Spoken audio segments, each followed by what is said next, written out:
आदरणीय बच्चू भाऊ कडू साहेब, तुम्ही मागच्या वेळेस शेतकऱ्यांसाठी उपोषण केलं त्यावेळेस पण माझा पाठिंबा होता.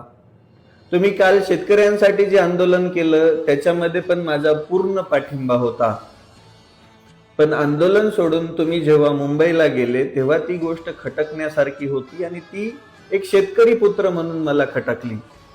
या लोकशाहीमध्ये प्रत्येकाला आपापलं मत मांडायचा अधिकार दिलेला आहे, पण बच्चू भाऊ, तुमचे कार्यकर्ते आणि तुमच्या जवळची लोक मला फोन करून जीवे मारण्याच्या धमक्या देत आहेत. सगळ्यात पहिली गोष्ट, शेतकऱ्यांसाठी मी मरायला पण तयार आहे. काल शेतकऱ्यांनी स्वतःच्या अंगावर गुन्हे दाखल करून घेतलेत. नक्कीच शेतकरी तुमच्या पाठीमागं 100% उभा होता, पण शेतकऱ्याला जे पाहिजे होतं ते ऐन टायमाला काढून घेतलं गेलं. तुम्ही जर थोडस एक दिवस थांबला असतात तर सरकार गुडघ्यावरती आलं असतं आणि सरकार गुडघ्यावरती आल्यानंतर शेतकऱ्यांच्या सगळ्या मागण्या योग्यरित्या पूर्ण झाल्या असत्या. 8 महिन्यानंतरची तुम्ही तारीख घेतली ते न पटण्यासारखं होतं.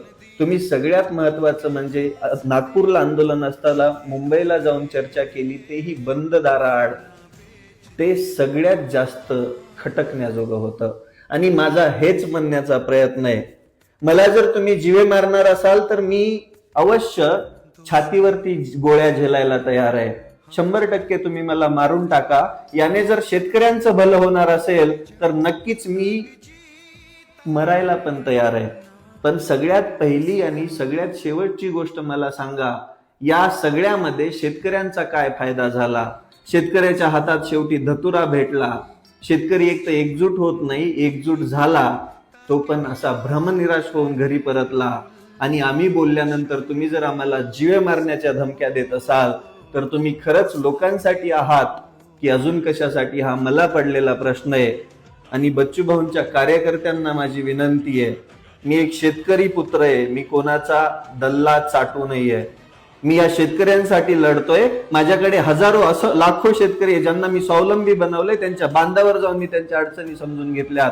मी फक्त व्हिडिओ पुरता मर्यादित नाही. आणि दुसरी गोष्ट, या व्हिडिओ मधून येणारा सगळा पैसा शेतकऱ्याच्या खिशात जातो, माझ्या खिशात जात नाही.